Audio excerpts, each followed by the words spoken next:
Hello, and how are you? Welcome so much to this YouTube channel. If you're new here, welcome. And again, I love visitors. I appreciate visitors. So Tech is very personal, but I'm so glad to have you here because it's just never the same without you. I'm imagining if I'll create this content and there'll be no one to listen to. So thank you so much for passing by here.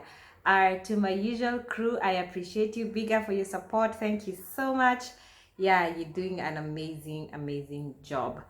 um for those who are new, my name is Eda Nzia, and I am the founder of Royal Diadem, which is basically a space or yeah, an organization with the vision of creating a compassionate and transformative community that prioritizes inner well-being as an integral part of a flourishing adult life.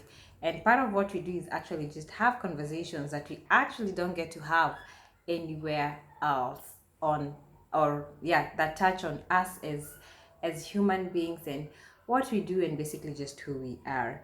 And today I'm gonna be sharing on something that really hit me hard. I think this week, as I was preparing on a speaking engagement that I have somewhere over the weekend, and it's on the subject of developing friendships and relationships.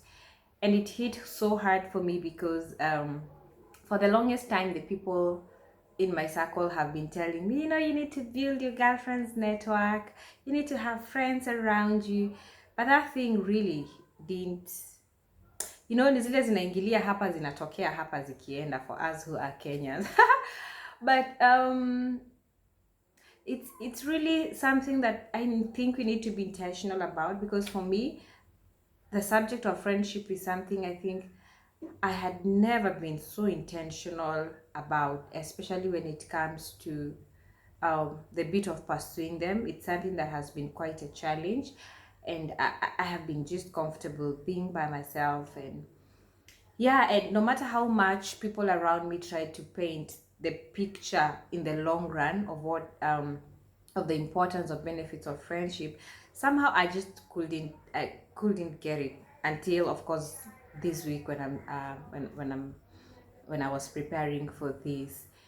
And the unfortunate bit about this is that, and even as I was reflecting, is that in the end, I ended up hurting some of my friends. I ended up even betraying some of my friends, and it's really a sad thing. And some people also ended up hurting me, but you know, I just somehow move on very quickly and focus on the other issues. And I'm like, oh, they betrayed me or they did this to me. Fine, life just moves on. But I have taken time to actually think on the magnitude of what friendship is actually like.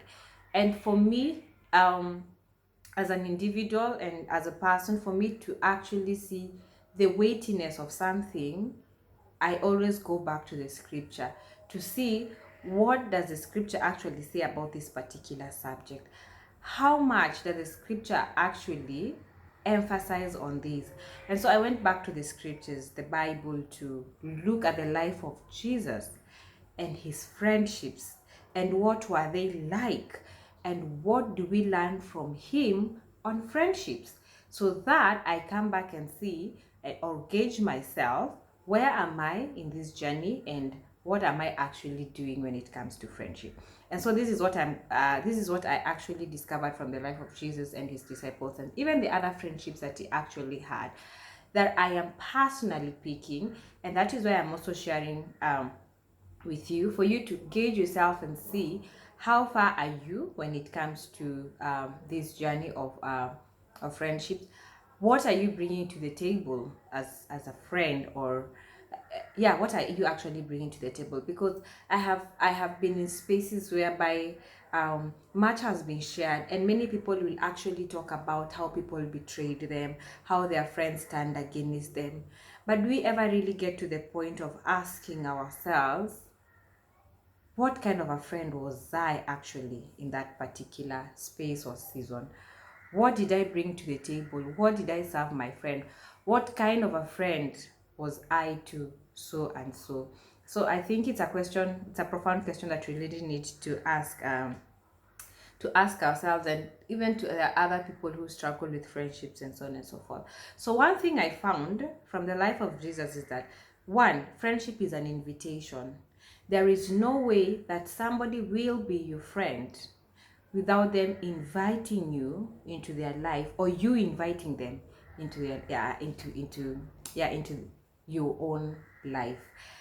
I look at Jesus and his disciples, and when he was calling them, he will approach them and tell them, "Come to me," or "Come and follow me."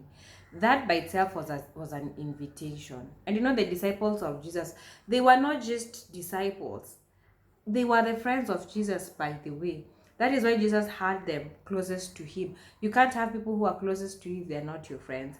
So the other angle or lens that I was actually looking at the disciples of Jesus is that they were the friends of Jesus. So Jesus makes an invitation to them. He calls them to be his friends.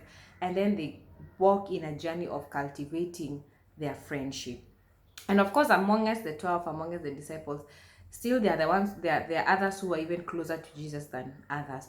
And still there are others like Judas who betrayed Jesus. There are still others who even doubted him, and so on and so forth. So I'm not going to be going into the nitty-gritties of the character of each and every one of them, but I just want us to look at them as a whole, and what lessons do we pick. So one is that friendship is an invitation. So invite people into your life. If you're in the journey of creating valuable friendships, invite people into your life. If people invite you into their life, do not withhold, do not, don't be like, I don't want to be friends. Try and be open to friendships with people and learning people and just knowing other human beings, because for me, I think that has been challenged. I have really withheld myself for reasons that I do not yet know, but I have really been withholding myself from friendships. And when I talk about friendships, by the way, it's both the female, with people of the same gender, and people of the opposite gender. And even in the bigger picture, when we look at Christ and the friendship that we have with him, even as people who are born again today, is that Jesus actually made the invitation to us. You see? So it's always an invitation, and he has made an invitation to us to know him, to be in his kingdom. And that takes us to the second thing, that friendship is a choice. After the invitation has been extended, you have the option of actually accepting it or turning it down if you don't want. And the same case applies for us human beings. Jesus has made an invitation for us to be his friends. He says he no longer calls us slaves, but he calls us his friends. So he has made an invitation for us to be his friends. But if you don't want, that's why we have heathens and other people. It's as simple as they have not accepted the invitation of Jesus of being friends with him. You see? It's as simple as this. So you have to make a very personal decision of accepting to be someone's friend. And I think that's the other bit of that sometimes we human beings are actually not so conscious about. When you look at the friends you have in your circle, did it just boom happen, or it's a choice that you actually made consciously, prayerfully, and decided that so and so is gonna be my friend and I'm going to cultivate this friendship, or it's just something that has worked as a result of convenience, time, resources, and whatever you have at your disposal. Number 3 is friendship is about dining together and also crying together. I look at the example of Matthew in Mark chapter 2 verse 15, when the scripture says that Matthew invited Jesus and the other disciples to be his dinner guests, and they had dinner together, they had a good time together, they ate together. I'm imagining they laughed, made stories, and so on and so forth. They had sleepovers together, and whatever else it is that we do in friendship, they did it together. But also they cried together. How do I see that? I see that especially when Jesus is almost going to be crucified, and the state of concern which the disciples were in, and you could tell the trouble that their hearts were going through, and wondering how would life be, and you can tell even from the questions that they are asking him. But you know what, in all this, Jesus actually provides an assurance to them. So we also need to learn that friendship is about dining together and also crying together. And that tells us that actually friendship is what will I call it? It's a commitment to even sacrifice yourself. You sacrifice your time, you sacrifice your resources, you sacrifice yourself and be present in a friendship. Are you able to do that? The fourth thing that I learned is that friendship is about accountability. I can see Jesus being accountable to his disciples, telling them about the future, telling them that one of them is going to betray them, telling them of the plans of the Father to him. He's just accountable and open to them. That is what true friendship actually is all about. And when you look at the people in your life, are you able to be vulnerable enough to them? Are you able to open up to them um and share with them, without the fear of being judged harshly, without the fear of, losing the friendship? Are you able to open up yourself and they support you and walk with you? Because friendship is all about accountability. And so when I look at these four things, for me, it's something that I really learned, and especially my heart actually grieves for the fact that I didn't get to know some of these things early, or I wasn't so intentional with them early, because I have ended up losing, friendships that I would have wanted to keep for a lifetime, and yeah, made mistakes here and there. But you know what? The human journey is about learning each and every day. So I am also imploring you, look at your life and the friends that you have in your life. Are they people that you have intentionally chosen? Are they people that you have made an invitation yourself, or an invitation that you have actually accepted? Are they people that you're accountable to? And are they people that you're willing to sacrifice your energy, resources, and yourself and your time to just be there, to just be present for them?